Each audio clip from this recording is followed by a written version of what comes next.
जब आप अपनी सक्सेस के रास्ते पर चल रहे होते हैं, प्रॉब्लम्स आएंगी, बहुत आएंगी। ऐसे बहुत सारे नेगेटिव विचार भी आएंगे जो कि आपको रोकने की कोशिश करेंगे, लेकिन आपको रुकना नहीं है। एक बात हमेशा याद रखना कि गाड़ी कितनी स्पीड पर होती है, लेकिन अगर उसको छोटी सी कील लग जाती है ना, तो उसकी स्पीड चेंज हो जाती है ना। सेम ऐसे ही जब आप सक्सेस के रास्ते पर बहुत तेजी से आगे बढ़ रहे होते हैं, तो आपका एक छोटा सा नेगेटिव विचार भी आपको आपकी सफलता से और भी दूर कर सकता है। इसलिए पॉजिटिव थिंकिंग के साथ, हौसले के साथ, मेहनत के साथ आगे बढ़ते हैं। और जो लोग भी आज आपका मजाक उड़ाए, आपको इस तरह से नीचा दिखाया, आप अपने आप से शीशे में जाके खुद से प्रॉमिस करो कि एक दिन ये लोग लाइन लगा के खड़े रहेंगे, आपके लिए ताली बजाते फिरेंगे और आप इनको एक झलक नहीं दिखाओगे अपनी। इस लेवल पे आप कॉन्फिडेंस रखो। सपने का मतलब जिसका रास्ता ही ना बताओ, सपने का मतलब जिसमें डर लगे कि ये मेरे से कैसे होगा, मेरे जैसा आदमी कैसे करेगा इसको, मेरी औकात नहीं है ये। और अगर आपको ये लगता ही नहीं है तो अभी आप सपना देख ही नहीं रहे। सपने का मतलब है जहां मुझे डर लगना चाहिए कि मैं यहां तक कैसे जाऊंगा, मैं कैसे पहुंचूंगा, मुझसे कैसे होगा। और अगर कोई सपना मुझे डरा नहीं रहा, अगर कोई सपना मुझे ललकार नहीं रहा, तो साहब वो सपना है ही नहीं। सपना वो होगा जो मुझे ललकारे, मुझे डराए और बोले कि तुम्हारी औकात हो तो मेरे तक पहुंच गया।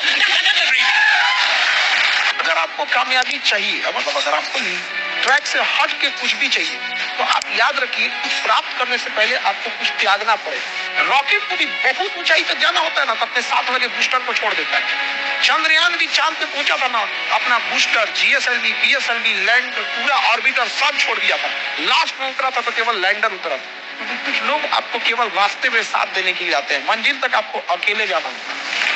किसी भी चीज को जब तुम रोज लगातार करते हो तो वो हैबिट बन जाती है। ये तो कहावत है ना, 21 दिन एक काम को लगातार करो आदत बन जाएगी। पढ़ाई भी तो आदत है बेटा। पढ़ाई लगातार बैठ के पढ़ो।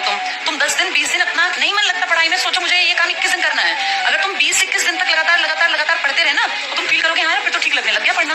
पढ़ने से जो बचते हैं ना, उनको ये मानना चाहिए कि इसकी आदत डालनी है। सिगरेट की भी तो आदत डालते हैं लोग, जुए की भी आदत डालते हैं, नशे की भी आदत डालते हैं, गंदे हर काम की आदत। आदत का मतलब क्या, उस काम को बार बार किया और हैबिचुअल हो गए। तो पढ़ाई भी तो बार बार करनी चाहिए। पढ़ाई 2 दिन 3 दिन के दिन मुझे पढ़ाई अच्छी नहीं लगती, भैया पढ़ना भी आदत होनी चाहिए। जिसको आदत पड़ गई उसको फील होता है पढ़ाई से आसान कोई काम नहीं बेटा इस धरती पर। एक बड़ा सुंदर कोट मैंने पढ़ा था कि टैलेंटेड इंसान उस वक्त हार जाता है जब बिना टैलेंट वाला टैलेंटेड से ज्यादा मेहनत करे। आपके टैलेंट का कोई फायदा नहीं अगर आप मेहनत नहीं करते, तो बिना टैलेंट वाला भी आपसे आगे निकल जाएगा। तो आपको क्या करना है, मेहनत। लोग कहते हैं ना कि हर कामयाब आदमी के पीछे एक औरत होती है, कतई कोरी बकवास बात है। हर कामयाब आदमी के पीछे उसकी जिद होती है, सफलता पाने की जिद, और यही जिद उसको सक्सेसफुल बनाती है, कोई औरत या कोई आदमी नहीं। कोई भी काम कभी छोटा नहीं होता। लोगों की दिक्कत क्या है जानते हैं, मैं बताता हूँ। बड़ा काम मिल नहीं रहा और छोटा आप करेंगे नहीं, तो फिर जिंदगी में क्या करेंगे? क्या यूं ही जिंदगी का बेड़ा गर्क हो जाने देंगे? आज जरूर कुछ लोगों के पास जिंदगी के कुछ सहारे होंगे, माँ बाप का सहारा होगा, इधर उधर का कोई सहारा होगा, लेकिन कल यदि वो सहारे नहीं रहे, क्या करेंगे हुजूर? इस बात को आज अच्छे से समझ लें कि जो समय आज आप खराब कर रहे हैं ना, कल वही समय खून के आंसू रुला देगा और ये दुनिया आपकी बर्बादी का तमाशा देखेगी हंसते हंसते। इस दुनिया में 95% लोग यही नहीं जानते कि समस्या क्या है। 95% लोग नहीं जानते कि समस्या क्या है, और समस्या एक ही है।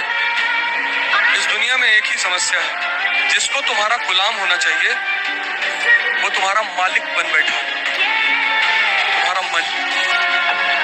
और जीवन में कोई समस्या नहीं है, बाकी सब समस्याएं फिजूल है, बेकार।